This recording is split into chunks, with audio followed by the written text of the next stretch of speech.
যে ঝোল ভাতেও মানায় আবার খিচুড়িতেও জমে, সেটা শুধু গরুর মাংসের ঝোলেই হতে পারে। কি বলেন বন্ধুরা?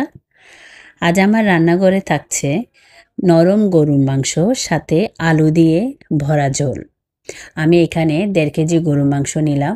এর মধ্যে আমি স্বাদ অনুযায়ী লবণ, আদা রসুন বাটা, হলুদের গুঁড়া, মরিচের গুঁড়া, ধনে জিরার গুঁড়া আর গরম মশলার গুঁড়া দিয়ে মাংসটাকে মাখিয়ে আমি এক সাইডে রেখে দিব।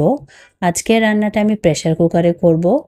এখানে আমি সরিষার তেল দিলাম প্রায় 1.5 কাপের মতো। আমি এখানে পেঁয়াজ কুচি দিয়ে পেঁয়াজটাকে একটু ভেজে নিব। তারপর এখানে আস্ত কিছু গরম মশলা দিলাম, এলাচ, দারচিনি আর তেজপাতা। পেঁয়াজের কালারটা একটু চেঞ্জ হয়ে আসলে এর মধ্যে আমি মাংসটা দিয়ে দিলাম, সাথে কয়েকটা কাঁচামরিচ দিয়ে মাংসটাকে বেশ কিছুক্ষণ কষাবো। আমি ঢাকনা খুলে খুলে মাংসটাকে বারে বারে নাড়াচাড়া করে দিয়েছি। এবার এখানে আমি একটা বড় সাইজের টমেটো দিব আর কিছুটা আলু দিয়ে মাংসটাকে আরও বেশ কিছুক্ষণ ধরে কষাবো। কষানোর এক পর্যায়ে যখন মাংসের উপরে তেল উঠে আসবে, তখন এখানে আমি ফুটন্ত পানি দিয়ে এটাকে আমি ঢাকা দিয়ে রাখবো। প্রায় 5 থেকে 6টা শীষ উঠলেই তারপর আমি এই মাংসটা আমি একটা কড়াইতে ঢেলে নিব। তখন মাংসটা পুরোপুরি সেদ্ধ হয়ে যায়।